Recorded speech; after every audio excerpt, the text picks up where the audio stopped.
નમસ્કાર, જય ગણેશ. દર્શક મિત્રો, વીટીવીની વિશેષ રજૂઆત ભવિષ્ય દર્શન કાર્યક્રમમાં હું શાસ્ત્રી મુકુંદ પંડ્યા આપ સર્વ દર્શક મિત્રોનું હાર્દિક સ્વાગત કરું છું. દર્શક મિત્રો, તમારા બધાની લોક લાગણીને માન રાખી અને આ ભવિષ્ય દર્શન કાર્યક્રમ હવેથી આપ રોજ સવારે પહેલાની જેમ 9 વાગ્યે નિહાળી શકશો. એટલે કે હવેથી આ કાર્યક્રમ દરરોજ સવારે 9 થી 10 એમ 1 કલાક રહેશે. કારણ કે ઘણા બહેનોને સવારના પૂરમાં કામ હોય તો ઘણા લોકોની ફરિયાદ હતી, વોટ્સઅપ ઉપર મેસેજીસ હતા કે ભાઈ આ કાર્યક્રમ 9 વાગ્યાનો હતો, એ સારો હતો, 9 વાગે અમને સારું રહેતું. તો હવેથી આ કાર્યક્રમ 9 વાગ્યાનો રહેશે અને 9 થી 10 આપ આપનો મનપસંદ કાર્યક્રમ એટલે કે ભવિષ્ય દર્શન કાર્યક્રમ આપ નિહાળી શકશો. વાત કરી લઈએ આજના પંચાંગની. દર્શક મિત્રો, આજના પંચાંગની જો વાત કરવામાં આવે તો આજે તારીખ 8/7/2024 અને સોમવારનો આજે દિવસ બની રહ્યો છે. આષાઢ માસ શુક્લ પક્ષ અને એની તૃતીયા કેતા આજે ત્રીજની તિથિ છે. ગુપ્ત નવરાત્રીનું ત્રીજી નવરાત્રી આજે બની રહી છે. આજના દિવસની અંદર પુષ્ય નામનું નક્ષત્ર જે સવારે 6:01 પરિપૂર્ણ થયું. અત્યારે આશ્લેષા નામનું નક્ષત્ર ચાલુ છે. વજ્ર નામનો આજે યોગ રહેશે. તૈતિલ નામનું આજે કરણ રહેશે અને 12 રાશિઓનું ભવિષ્ય કથન જેના આધાર ઉપર કહેવામાં આવશે એવું ચંદ્રમાનું ભ્રમણ આજના દિવસની અંદર કર્ક રાશિની અંદર રહેશે. એટલે આજે જે કોઈ પણ બાળકોનો જન્મ થશે તેમની રાશિ કર્ક રહેશે, જેના અક્ષર ડ અને હ રહેશે. તો આજે જન્મનાર બાળકોનું ભવિષ્ય સુંદર, સુખમય, આનંદમય, હર્ષમય, લાભમય રહે તેવી શુભકામના સાથે જય ગણેશ. દર્શક મિત્રો, રાહુ એવું કહેવાય છે કે રોડપતિમાંથી કરોડપતિ બનાવવાની જો કોઈ ગ્રહમાં તાકાત હોય ને તો એ રાહુ મહારાજમાં તાકાત છે. એક્સિડેન્ટલી સમસ્યા, એક્સિડેન્ટલી લાભ, બધી વસ્તુ રાહુ આપે છે ને એટલા માટે તો આ રાહુ મહારાજ માયાવી ગ્રહ કીધેલા છે. જ્યોતિષ શાસ્ત્રની અંદર જોવા જઈએ તો ભ્રમનો કારક પણ રાહુ છે. ભ્રમનો કારક રાહુ છે. આપણી અમુક એવી મુસીબતો હોય, અમુક એવી ભૂલો થઈ જતી હોય કે જે ભૂલોના આધારે રાહુનું આપણને તકલીફો સર્જાતી હોય. દર્શક મિત્રો, એવું નથી હોતું કે કુંડલીની અંદર રાહુ બલવાન છે તો વ્યક્તિને સારો લાભ આપે, પરંતુ જો તમારા કર્મ તમે એવી રીતે કરો છો તો રાહુ 100% તમને લાભ આપે છે. આજના કાર્યક્રમમાં આપણે કર્મ સાથે રાહુનો સંબંધ આ સબ્જેક્ટ ઉપર આપણે ચર્ચા કરવાના છીએ. કયા કયા ઉપાયો દ્વારા રાહુ તમને બલવાન કરાવી શકે અને તમારી કુંડલીમાં કયા સ્થાનમાં રાહુ બિરાજમાન છે તો કયા પ્રકારની સમસ્યાઓ સર્જાવી શકે, આ દરેક વિષયો ઉપર મારે ચર્ચા કરવી છે. દર્શક મિત્રો, વાત પહેલા વહેલા રાહુ મહારાજની કરીએ. દર્શક મિત્રો, રાહુ એક માયાવી ગ્રહ છે. ખાસ કરીને જોવા જઈએ તો રાહુની ગણના, જ્યારે રાહુનું ગણિત આપણે કરતા હોઈએ ત્યારે સૂર્ય અને ચંદ્રના આધાર ઉપર આ રાહુ મહારાજની ગણના કરવામાં આવે છે. સૂર્ય એ પ્રાણ છે તો ચંદ્ર એ મન છે. રાહુ આ મન અને પ્રાણનું જો કોઈ રહસ્ય હોય ને તો એ રાહુ મહારાજ છે. રાહુ એનો જે સહયોગી ગ્રહ છે એ કેતુ મહારાજ છે. એવું કહેવાય કે મોક્ષના દ્વાર ખોલવા માટે કેતુ મહારાજ મહત્વનો ફાળો ભજવતા હોય. વાત દર્શક મિત્રો આજે રાહુની જ આપણે કરીએ છીએ. દર્શક મિત્રો, ભ્રમનો કારક ગ્રહ રાહુ છે ને એટલા માટે જ્યોતિષની અંદર રાહુને એક ધુવાડો કીધેલો છે.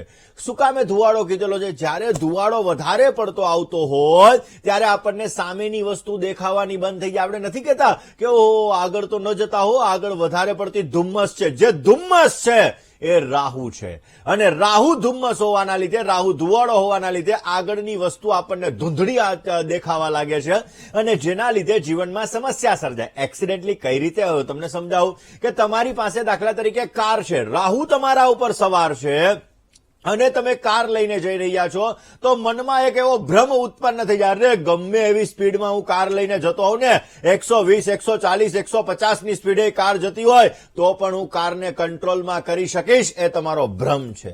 રાહુને તમારે સારો રાખવો હોય તો કંટ્રોલમાં રહેવું પડે. બધી વસ્તુ, તમારા કામ કરવાની ક્ષમતાને પણ તમારે કંટ્રોલમાં રાખવી પડે. રોજ આટલા કલાક તમે કામ કરશો તો તમારા શરીરની અંદર વાંધો નહીં આવે. એ વસ્તુ છે રાહુ. જે વસ્તુને કંટ્રોલ કરવો એટલે રાહુ તમને પોઝિટિવ રિઝલ્ટ આપે છે, જેનાથી રાહુ રોડપતિમાંથી કરોડપતિ તમને બનાવી શકે છે. બહેનો સાથે કેવો વ્યવહાર કરવો તો એ રાહુ કંટ્રોલ કરાવડાવે કે ભાઈ નહીં, બહેનો સાથે આવો વ્યવહાર કરીએ ને તો સમસ્યા સર્જાય. જો એ વસ્તુને તમે કંટ્રોલ કરી લીધી તો રાહુ તમને પોઝિટિવ રિઝલ્ટ આપશે. પરંતુ તમે કંટ્રોલ નથી કરતા, દુર્વ્યવહાર કરો છો, તમે જુગારની અંદર વધારે પડતા રૂપિયા વાપરો છો, રાહુ કંટ્રોલ કરાવે. તમને રમત રમવાનો શોખ છે, તમે અલગ અલગ ગેમિંગ તમે રમતા હો અને એ ગેમિંગની અંદર તમે પૈસાઓ ઇન્વેસ્ટ કરતા હો અથવા પૈસાઓનો વ્યય કરતા હો, પરંતુ મારી કેપેસિટી કેટલી છે, મારે કેટલા રૂપિયા વ્યય કરવા જોઈએ, જો આ કંટ્રોલ આવી ગયો તો રાહુ તમને પોઝિટિવ રિઝલ્ટ આપશે. જો કંટ્રોલ જીવન ઉપર નથી તો સમજી લેવાનું કે રાહુ તમને સમસ્યા આપશે. એક્ઝામ્પલ તરીકે ઘણા લોકો શેર બજારની અંદર ઇન્વેસ્ટમેન્ટ કરતા હોય, 10,000, 5,000, 1 લાખ, 50 લાખ, 1 કરોડ કે 50 કરોડ રૂપિયા.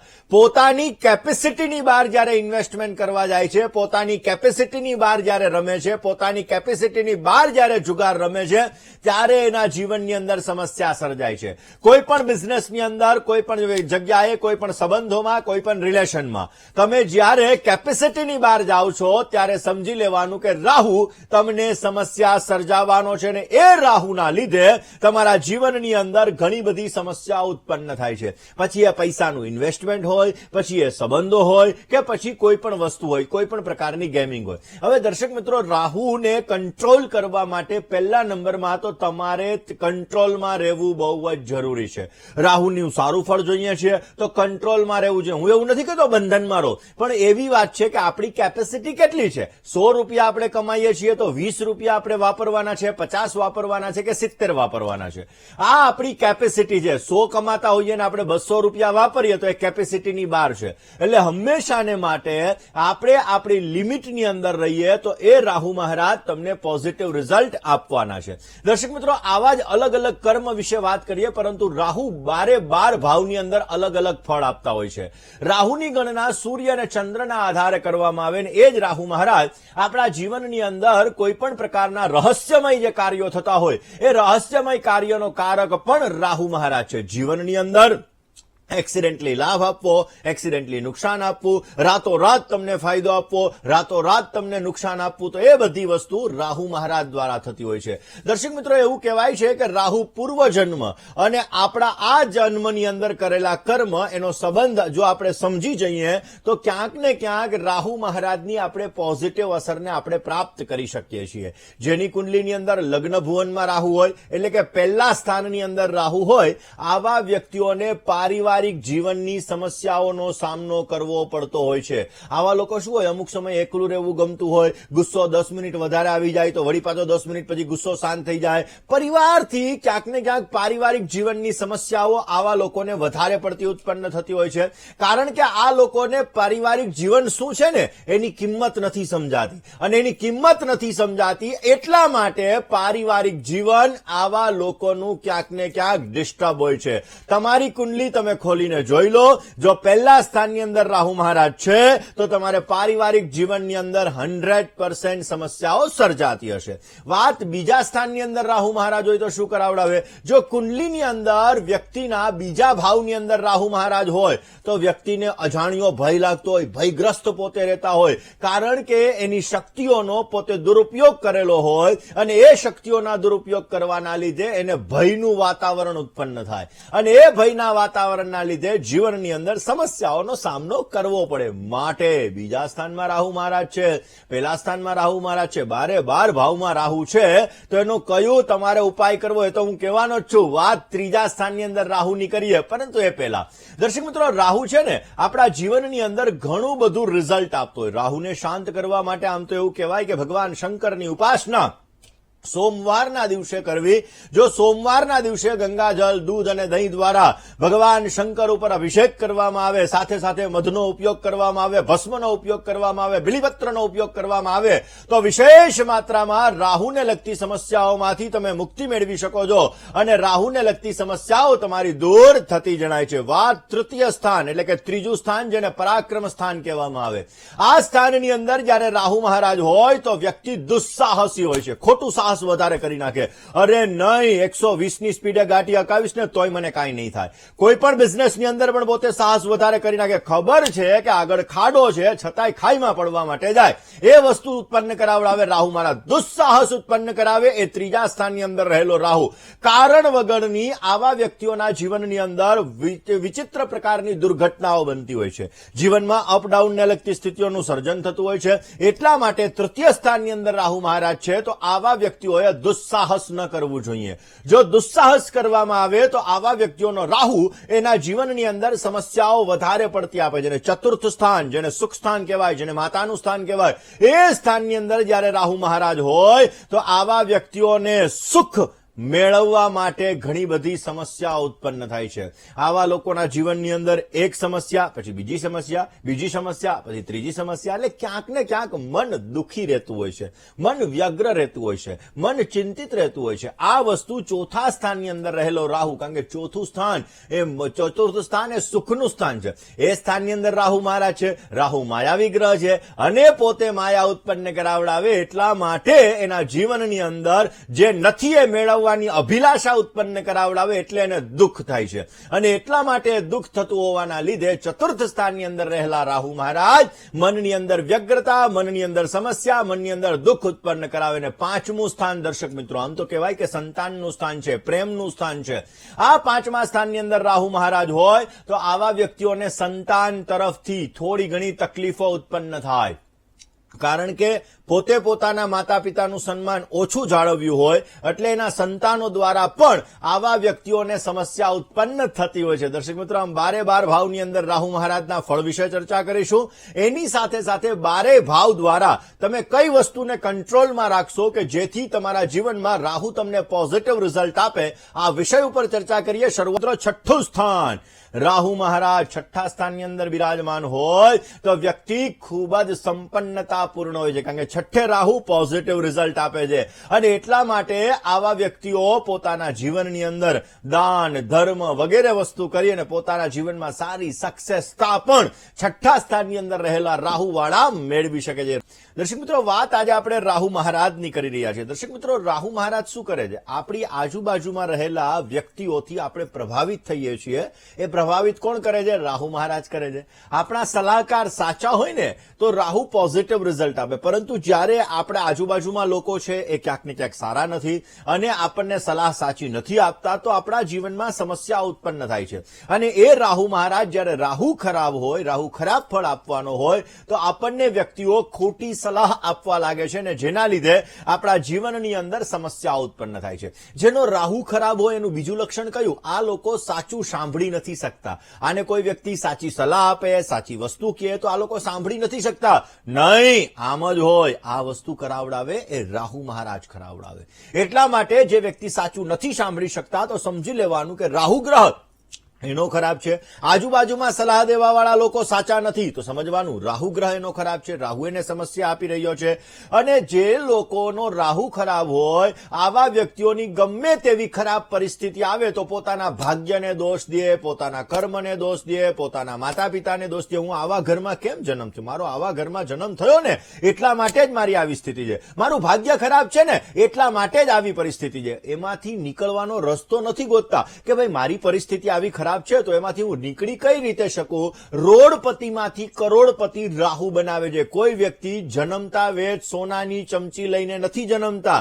એ વ્યક્તિઓને પોતાના જીવનની અંદર કર્મ, આ જન્મના કર્મ સારા હોય તો આવતા જન્મની અંદર સોનાની ચમચી લઈને તમે જન્મવાના જ છો. પરંતુ તમારા કર્મને તમારે સારા કરવાના, કામને સારા કરવાના, તમારા જીવનમાં કોન્ફિડન્સ લેવલ વધારવાનું, તમારા જીવનમાં પરિશ્રમ વધારવાનો, સાચી દિશા ઉપર ચાલવાનું, તો રાહુ તમને પોઝિટિવ રિઝલ્ટ આપવાનો છે. દર્શક મિત્રો, જેનો રાહુ ખરાબ હોય, કારણ કે રાહુ અલગ અલગ ભાવ છે ને એની અંદર અલગ અલગ રીતે પોતાના જીવનમાં લાભ આપતો હોય. હવે અલગ અલગ ભાવમાં રાહુ હોય તો અલગ અલગ વસ્તુઓની અંદર ક્રિએટિવિટી વાળો એનો માઇન્ડ હોય, અલગ અલગ ક્રિએટિવિટી એની અંદર એનો માઇન્ડ હોય. પણ જ્યારે રાહુ તમારો ખરાબ થાય ને ત્યારે તમે કોપી કરવાનું ચાલુ કરી દો કે નહીં, આ વસ્તુ આમ કરે, આમાં સક્સેસ થયો તો ચલ મારે પણ આમ કરવું જોઈએ. એ વસ્તુ કરાવડાવે તો સમજી લેવાનું રાહુ તમારો ખરાબ છે, રાહુ તમને સમસ્યા આપી રહ્યો છે. મિત્રો, તમારી લોક લાગણીને માન આપીને હવેથી આ ભવિષ્ય દર્શન કાર્યક્રમ રોજ સવારે 9 થી 10 તમે નિહાળશો. એટલે કે હવે આ કાર્યક્રમ વળી પાછો પહેલાની જેમ 9 થી 10 વાગ્યા સુધી રહેશે. એટલે અવશ્ય આપ આપણા કાર્યક્રમને 9 થી 10 દરમિયાન નિહાળી શકશો. દર્શક મિત્રો, રાહુ મહારાજ ખાસ કરીને જીવનની અંદર પોઝિટિવ અને નેગેટિવ રિઝલ્ટ લાવતા હોય છે. એવું કહેવાય છે કે સફોકેશનનો કારક પણ રાહુ છે અને કાર્બન ડાયોક્સાઇડનો કારક પણ રાહુ છે. જીવનની અંદર એક્સિડેન્ટલી થવાની વસ્તુનો કારક પણ રાહુ છે, મામા પક્ષનો કારક પણ રાહુ છે અને સસરા પક્ષનો કારક પણ રાહુ છે. અને એટલા માટે દર્શક મિત્રો રાહુ જીવનની અંદર વિશેષ માત્રામાં પ્રભાવ આવતો હોય. હવે રાહુ 12 ભાવની અંદર કયા પ્રકારની સાવચેતી રાખવી કે જેથી રાહુ તમને સારું ફળ આપે એ આપણે જોઈએ, પરંતુ એ પહેલા રાહુ કયા સ્થાનમાં છે, કયું પરિણામ આપે? સપ્તમ સ્થાન. 7મા સ્થાનની અંદર જો રાહુ મહારાજ છે તો એ પોતાના જીવનની અંદર ઘણી બધી વખત એને ચડાવ ઉતારનો સામનો કરવો પડી શકે છે. ગત જન્મની અંદર ધન અને સંપત્તિની કિંમત એને ન સમજાણ્યું એટલે આ જન્મની અંદર અપડાઉનની સ્થિતિનું સર્જન કરાવડાવે. 8મા સ્થાનની અંદર રહેલા રાહુ મહારાજ કોઈ પણ વિશેષ પ્રકારના ઉદ્દેશ્યથી એનો જન્મ થાય અને આવા લોકો આકસ્મિક રીતે લાભ પણ મેળવી શકતા હોય. 9મા સ્થાનની અંદર રાહુ ક્યારેક ક્યારેક ધર્મને ભ્રષ્ટ કરી શકે અને ધર્મનું પાલન નથી કરતા અને માન સન્માનની અંદર પણ આવા લોકોને સમસ્યાઓ સર્જાતી હોય છે. દર્શક મિત્રો, 10મ સ્થાન જે 10મા સ્થાનની અંદર રાહુ મહારાજ જેનો હોય આવા વ્યક્તિઓ ઘણી બધી ઊંચાઈઓ સુધી જઈ શકે છે. પરિવારનું સુખ આ લોકોને ઓછું મળે છે અને પ્રતિષ્ઠા એની ક્યાં કામના આ લોકોને હંમેશાને માટે હોય છે અને પ્રતિષ્ઠા મેળવવા માટે પ્રયત્નશીલ રહેતા હોય. 11મા સ્થાનની અંદર રહેલા રાહુ મહારાજ ક્યારેક ક્યારેક વૈરાગ્ય ઉત્પન્ન કરાવડાવે, ઘણા બધા લાભ મેળવવા માટે ઘણા બધા સંઘર્ષો કરે અને પછી પોતે આગળ વધી શકતા હોય. ક્યારેક દુર્ગુણ પણ થઈ જતો હોય છે. 12મા સ્થાનની અંદર રાહુ મહારાજ આવા લોકોને ક્યારેક કુમાર્ગે પણ લઈ જાય છે, દુર્ગુણ તરફ પણ લઈ જાય છે. માટે જો પોતે પોતાના સંસ્કારથી ચાલે તો પોઝિટિવ રિઝલ્ટ મળે. રાહુ 12 સ્થાનની અંદર 12 ભાવની અંદર કઈ વસ્તુ તમારે ન કરવી જોઈએ? તમારો પહેલા સ્થાનની અંદર રાહુ મહારાજ છે તો આવા વ્યક્તિએ વ્યવસ્થિત રહેવું જોઈએ. આવો વ્યક્તિ જેટલો પોતાના શરીર ઉપર ધ્યાન આપશે એટલો રાહુ એને પોઝિટિવ રિઝલ્ટ આપશે. વાત દર્શક મિત્રો રાહુની કરીએ છીએ. રાહુ મહારાજ જો બીજા સ્થાનની અંદર હોય તો આવા વ્યક્તિએ ખાનપાનમાં પરેજી રાખવી જોઈએ, આવા વ્યક્તિએ બોલવામાં પરેજી રાખવી જોઈએ, આવા વ્યક્તિએ નાણાં ઇન્વેસ્ટ કરવામાં પણ પરેજી રાખવી જોઈએ તો પોઝિટિવ રિઝલ્ટ મળે છે. 3જા સ્થાનની અંદર રહેલા રાહુ મહારાજ તમારા ભાઈ બહેન સાથેના સંબંધો જેટલા તમે સારા રાખશો એટલું તમને પોઝિટિવ રિઝલ્ટ આપશે. એટલે કે 3જા સ્થાનમાં રાહુ છે તો ભાઈ બહેન સાથેના સંબંધોને સારા રાખજો, અવશ્ય રાહુની પોઝિટિવ અસરો તમને પ્રાપ્ત થાય. ને 4થા સ્થાનની અંદર રાહુ મહારાજ તમારા જીવનને તમારે વ્યવસ્થિત રાખવું જોઈએ.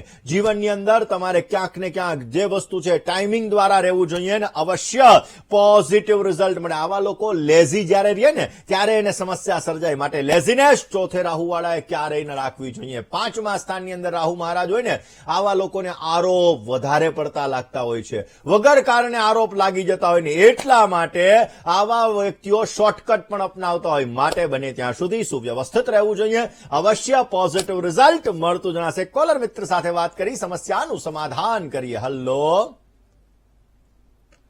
હલો હાલો, જય ગણેશ. જય ગણેશ. હાજી, મારા માટે પૂછવાનું છે. નામ, તારીખ, સમય અને સ્થળ. હા, મારું નામ રાધિકા છે. હાજી, મારી જન્મ તારીખ છે 3/2/2002. 3/2/2002 ને બેન? એક નહીં, ફેબ્રુઆરી. ફેબ્રુઆરી 3/2/2002. ઓકે. જન્મ સમય? સવારે 9 વાગે. જન્મનું સ્થળ? રાજકોટ. શું પ્રશ્ન હતો? હું છે ને ઘણા ટાઈમથી પાર્લરમાં જોબ કરું છું અને મારે ત્યાં એક ગૌરાંગના છોકરા હારે લગ્નની વાત ઘરે કરી હતી, પરંતુ અમને છે ને પ્રેમ છે ને પ્રેમ વિવાહ કરવા છે, બરોબર ને? અને ઘરેથી ના પાડી, જન્મથી ડાયાબિટીસ છે ને એના માટે. હા. તો હવે મારા લગ્ન એમ મારે થશે કે નહીં થાય, કે પછી બીજી કોઈ રાશિ હારે થશે કે કેવી રીતે છે અને ભવિષ્ય કેવું રહેશે મારું? ચલો જન્માક્ષરની વાત કરીએ. બેન, પહેલી વસ્તુ તો એવી છે કે કુંભ લગ્નની કુંડલી છે. કુંભ લગ્નનો અધિપતિ શનિ મહારાજ 4થા સ્થાનની અંદર છે, ચોથે વૃષભનો શનિ છે.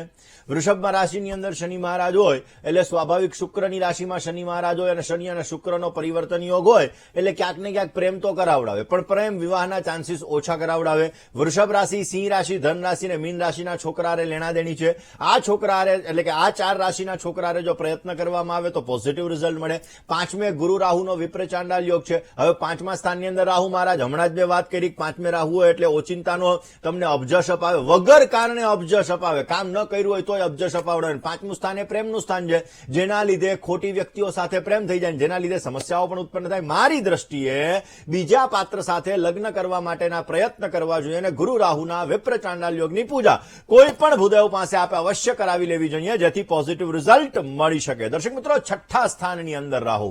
આમ તો એવું કહેવાય છે કે 6ઠે જયારે રાહુ હોય ને ત્યારે સોલ્યુશન મેકરનું કામ કરતો હોય, પરંતુ આવા લોકોએ ક્યારેય કરજો ન લેવો જોઈએ.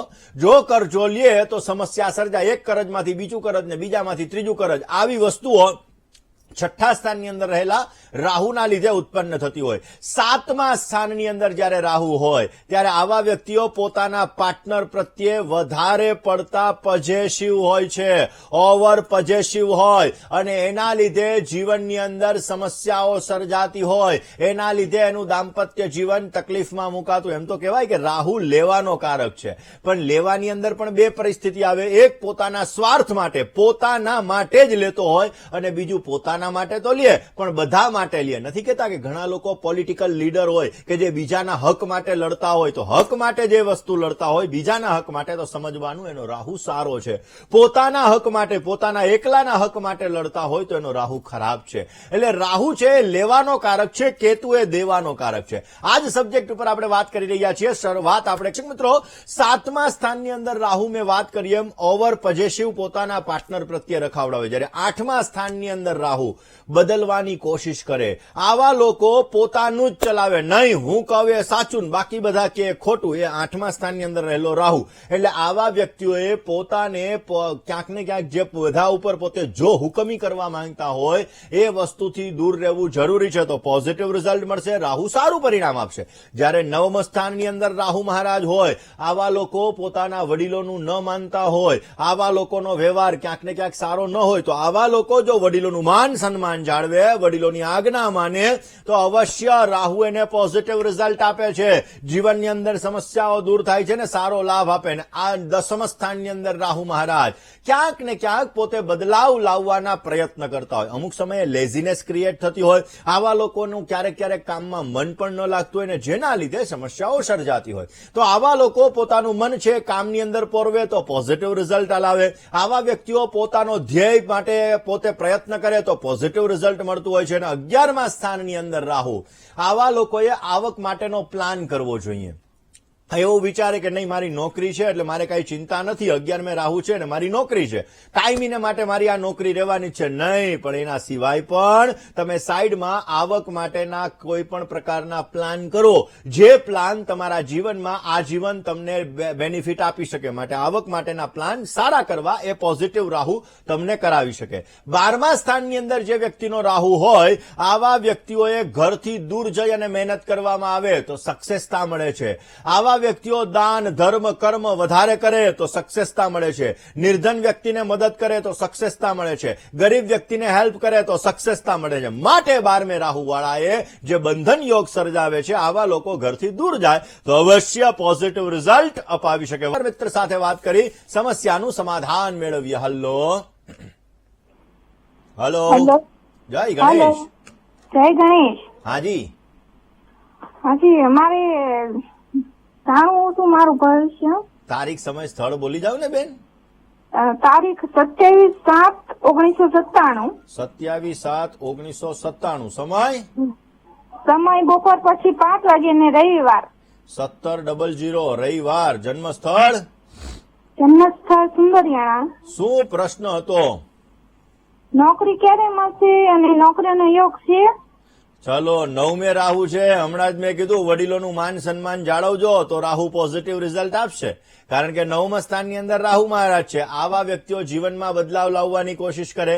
આવા લોકોને અમુક સમયે વડીલોનું માન સન્માન નથી જાળવી શકતા, જેના લીધે સમસ્યા. 9મે રાહુ હોય ને તો એક્સિડન્ટલી રૂકાવટો પણ ઉત્પન્ન કરાવે. બેન, તમારે 9મા સ્થાનની અંદર રાહુ મહારાજ છે, મોઢામાં આવેલો કોળિયો છીનવાય, એક્સિડન્ટલી તમને ક્યાંક ને ક્યાંક તકલીફ કરાવે. વડીલોનું માન સન્માન જાળવવું જરૂરી છે. અને શનિ મહારાજ 4થા સ્થાનની અંદર છે, જેના લીધે 10 શનિવાર સુધી આપે અંધ વ્યક્તિને ભોજન કરાવવાથી પોઝિટિવ રિઝલ્ટ મળે. તમારા જન્માક્ષર મુજબ ગુરુનો ઓરિજિનલ પોખરાજ પેલી આંગળીમાં 4.5 કેરેટનો ધારણ કરજો, સારો લાભ મળી શકશે. દર્શક મિત્રો, રાહુ તમને સમસ્યા આપે છે, રાહુ તમને તકલીફ આપે છે, રાહુના લીધે તમારા જીવનમાં કષ્ટ છે. તો મિત્રો, મંગળની એનર્જીથી તમે રાહુને બેલેન્સ કરી શકો છો. એટલે કે મંગળના અમુક ઉપાયો દ્વારા, મંગળની એનર્જી દ્વારા રાહુ તમારો તમે બેલેન્સ કરી શકો. કાંટાવાળા વૃક્ષ એ રાહુનું પ્રતીક ગણવામાં આવે છે. તમારા ઘરની અંદર તમે જે કચરો જે જગ્યાએ નાખો છો, એટલે કે ડસ્ટબિન છે, એ રાહુ છે. એટલા માટે હંમેશાને માટે ડસ્ટબિન સારી જગ્યાએ, વ્યવસ્થિત જગ્યા હોવી જોઈએ. કચરો જ્યાં ત્યાં ન ફેંકવો જોઈએ, નહીતર રાહુ તમારો ખરાબ થાય છે, તમારા જીવનની અંદર તમને સમસ્યા આપે છે. દર્શક મિત્રો, ખાસ કરીને રાહુ વિષય ઉપર આપણે ચર્ચા કરી રહ્યા છીએ, પરંતુ વાત મિત્રો, તમારે રાહુને સારો કરવો છે તો ખાસ કરીને બને ત્યાં સુધી કચરો અસ્તવ્યસ્ત ન રાખવો જોઈએ. ઘરની અંદર જો કચરો અસ્તવ્યસ્ત હશે તો સમસ્યાઓ સર્જાઈ શકશે. ઘરની અંદર પ્રયત્ન કરો કે સૂર્યનો જે પ્રકાશ છે વધારે પડતો આવી શકે, એનાથી રાહુની એનર્જી બેલેન્સ થઈ શકશે અને પોઝિટિવ રિઝલ્ટ મળતું જણાશે. રોજ સવારના પોરમાં ગૌમૂત્ર થોડુંક નાખી અને સ્નાન કરવાથી પણ રાહુની નેગેટિવ અસરને દૂર કરી શકાય છે, પોઝિટિવ અસરને પ્રાપ્ત કરી શકાય છે. અને સવારના પોરમાં બ્રશ કરતા સમયે, બ્રશ કરી લીધા પછી તુલસીના 2 પાન તમારે આરોગી જવા જોઈએ. એનાથી પણ રાહુની એનર્જી બેલેન્સ થઈ શકે. આજે જેનો જન્મદિવસ છે એવા દરેક દર્શક મિત્રોને પ્રથમ તો જન્મદિવસની ઘણી બધી શુભકામનાઓ. તમારા જીવનની અંદર સારી પ્રગતિ થાય, તમારા કાર્યો સિદ્ધ થાય અને તમારી દરેક પ્રકારની મનની મનોકામનાઓ પરિપૂર્ણ થાય તેવી ભગવાન સિદ્ધિવિનાયકના ચરણ કમલની અંદર પ્રાર્થના સાથે મારા તરફથી, ભવિષ્ય દર્શનની ટીમ અને વીટીવી પરિવાર તરફથી આપને ઘણી બધી શુભકામનાઓ. એકંદરે આ વર્ષ તમારા માટે લાભદાયી રહેશે. આ વર્ષમાં નવું સાહસ તમને સિદ્ધિ અપાવી શકે એમ છે અને આ વર્ષની અંદર તમારા ધારેલા કામોને તમે સફળ બનાવી શકશો. ભગવાન શિવની ઉપાસના નિત્યને માટે કરજો અને દર મહિનાની અંદર આવતા પ્રદોષ, જે 2 પ્રદોષ આવે, આ પ્રદોષની અંદર ભગવાન શંકરની પૂજા કરજો. પોઝિટિવ રિઝલ્ટ મળી શકશે. જેની લગ્નની તારીખ છે એવા દરેક દંપતીઓને પ્રથમ તો લગ્ન દિવસની ઘણી બધી શુભકામનાઓ. તમારું દાંપત્ય જીવન મંગલમય રહે, તમારું દાંપત્ય જીવન આનંદમય રહે અને તમારું દાંપત્ય જીવન હર્ષમય રહે તેવી ભગવાન સિદ્ધિવિનાયકના ચરણ કમલની અંદર પ્રાર્થના. આ વર્ષની અંદર તમને સંતાન પ્રત્યેની સુખાકારી સારી એવી પ્રાપ્ત થઈ શકે. શારીરિક દ્રષ્ટિએ થોડી ઘણી સમસ્યાઓ સર્જાઈ શકે એમ છે. દાંપત્ય જીવનમાં થોડા ઘણા વૈચારિક મતભેદો રહેશે. લક્ષ્મી અને નારાયણ ભગવાનની નિત્યને માટે પૂજા કરજો. અવશ્ય આપને પોઝિટિવ રિઝલ્ટ મળી શકશે. વાત દર્શક મિત્રો આજના શુભાંકની કરીએ. આજના અંકની વાત કરવામાં આવીએ તો 8 અંક આજે તમારા માટે લાભદાયી છે. સફેદ કલર અને આસમાની કલર તમને સારો લાભ આપી શકે એમ છે. આજે શુભ સમયની જો વાત કરીએ તો 9:06 થી 10:47 સુધીનો સમય તમારા માટે ઉત્તમ છે. રાહુકાલ સવારે પૂરો થઈ ગયો. 7:30 થી 9 સુધી રાહુકાલનો સમય હતો. આ રાહુકાલ જતો રહ્યો. આજની શુભ દિશા તમારા માટે દક્ષિણ બની રહી છે અને અશુભ દિશાની વાત કરીએ તો વાયવ્ય અને અગ્નિ દિશા તમારા માટે આજે અશુભ છે. મિથુન રાશિવાળા જાતકોએ આજે વાણીમાં, વર્તનમાં સંયમ રાખવો બહુ જ જરૂરી છે. કોલર મિત્ર સાથે વાત કરવી છે, પણ એ પહેલા આજે શું કરવું જોઈએ. આજના દિવસની અંદર ભગવાન શંકર ઉપર દૂધની સાથે કાળા તલનો અભિષેક કરવો જોઈએ. પોઝિટિવ રિઝલ્ટ મળી શકે એમ છે. આજે ખાસ કરીને શું ન કરવું જોઈએ. આજના દિવસની અંદર બને ત્યાં સુધી તમારે કાળા વસ્ત્ર આજે દાનમાં ન આપવા જોઈએ. સારો લાભ મળે. ઓમ સોમેશ્વરાય નમઃ આ મંત્રનો આજે તમે જપ કરશો તો અવશ્ય સારો લાભ મળશે. ને દૂધથી બનેલી મીઠાઈ એનું જો આજે દાન કરવામાં આવે તો સવિશેષ માત્રામાં સફળતા મળી શકે ને સારો એવો લાભ મળતો જણાય. કોલર મિત્ર સાથે વાત કરીએ, સમસ્યાનું સમાધાન મેળવીએ. હલો હલો હલો હાલો, જય ગણેશ. જય ગણેશ. બોલો ને બેન. મારા દીકરા વિશે પૂછવાનું હતું. નામ, તારીખ, સમય, સ્થળ. એ દીકરાનું નામ છે ધ્રુવ. એ અત્યારે 11મા ધોરણમાં ભણે છે. બેન, તારીખ, સમય, સ્થળ. એની જન્મ તારીખ છે 28/7/2007. 28/7/2007. જન્મ સમય જન્મ સમય બપોરે 12:30. 12:30. જન્મ સ્થળ સુરત. શું પ્રશ્ન? એ અત્યારે 11મા ધોરણમાં ભણે છે. એ ઇંગ્લિશ મીડિયમમાં એ ગ્રુપ સાયન્સ લીધું છે. આગળ કઈ લાઈન લેશે તો સારી સફળતા મળશે અને 1-2 માર્ક સારુંથી પાછળ રહી જાય છે. ચલો જન્માક્ષરની વાત કરીએ. તુલા લગ્નની કુંડલી છે. શુક્ર, શનિ, કેતુ 3 ગ્રહો સાથે છે. ખાસ કરીને જ્યારે શુક્ર શનિ કેતુ સાથે હોય ત્યારે એન્જિનિયરિંગને લગતા ક્ષેત્રની અંદર, ટેકનોલોજીને લગતા ક્ષેત્રની અંદર એને લેણાદેણી બહુ સારી હોય. એટલે આ ક્ષેત્રની અંદર જો એનો ખાસ કરીને પોતાનો બિઝનેસ કરવામાં આવે, વ્યવસાય કરવામાં આવે, નોકરી કરવામાં આવે અથવા એ બાબતે સ્ટડી કરવામાં આવે તો વિશેષ લાભ મળે. મિથુન રાશિની અંદર બુધ મહારાજ છે, જે બુદ્ધિ સારી રખાવે, ગણિત ઉપર પ્રભાવ સારો રખાવે, એટલે ચિંતા કરવાની જરૂર નથી. એનું કેરિયર સારું રહેશે. ટેકનોલોજીને લગતા ફિલ્ડની અંદર એને આગળ વધારજો. અવશ્ય એની અંદર પોતે સારો લાભ મેળવી શકશે અને સારો એવો ફાયદો પણ પ્રાપ્ત કરતા જણાય. દર્શક મિત્રો, આપના ફોન કોલ્સ નથી લાગી રહ્યા અને તમારે તમારી સમસ્યાનું સમાધાન મેળવવું છે તો અમારું પત્ર વ્યવહાર માટેનું સરનામું હમણાં ડિસ્પ્લે થશે. નોટ, પેન અને મોબાઈલનો કેમેરો ઓન કરીને આપ નોંધી લેશો. અવશ્ય એના દ્વારા આપની સમસ્યાઓનું સમાધાન તમને મળી શકશે. ને જો તમારે મને રૂબરૂ મળવું છે અને તમારી જ્યોતિષ અને વાસ્તુને લગતી તમામ પ્રકારની સમસ્યાઓનું સમાધાન મેળવવું છે તો મારી અમદાવાદ ઓફિસનું સરનામું હમણાં ડિસ્પ્લે થશે. નોટ, પેન અને મોબાઈલનો કેમેરો ઓન કરીને આપ નોંધી લેશો, રૂબરૂ મળી શકો છો, તમારી જ્યોતિષ અને વાસ્તુને લગતી તમામ પ્રકારની સમસ્યાઓનું સમાધાન મેળવી શકો છો. આ બુધવારે હું તમને રાજકોટમાં મળીશ. બાકી તો અમદાવાદમાં જ, એટલે અમદાવાદ ઓફિસનું સરનામું નોંધવાનું ના ભૂલતા. આજના દિવસની અંદર આટલું જ. આવતીકાલે નવા વિષય સાથે, નવા સબ્જેક્ટ સાથે ફરી ભવિષ્ય દર્શનની યાત્રા યથાવત રહેશે. હું તમારી સમક્ષ હાજર થઈશ. ત્યાં સુધી મને એટલે કે મુકુંદ પંડ્યાને રજા આપશો. જય ગણેશ.